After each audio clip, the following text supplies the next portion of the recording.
রামরামপুর নামের একটি ছোট্ট গ্রামে বাস করত একটি ছোট্ট কিউট মেয়ে অনিমা ও তার বাবা।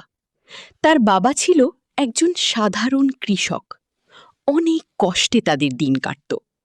একদিন তাদের বাড়িতে খাওয়া দাওয়ার কিছু ছিল না। তখন তার বাবা কাঁদতে কাঁদতে আল্লাহকে বলল, ইয়া আল্লাহ, আমার মেয়ের জন্য কি আমি কিছু করতে পারবো না? রাত নেমে আসে, সব নীরব। বটগাছের নিচে কাঁদছে রহিম। হঠাৎ বাতাস থেমে যায়, নীল আলো নামতে থাকে আকাশ থেকে। এক পরী নেমে আসে। আপনি কি? আমি লাইলা, বনের জাদুর পরী। পরী তার হাত থেকে এক জাদুর বীজ তৈরি করে, রহিমের হাতে দেয়। এই বীজ রোপো, কিন্তু মনে রেখো, লোভ করলে সব হারাবে।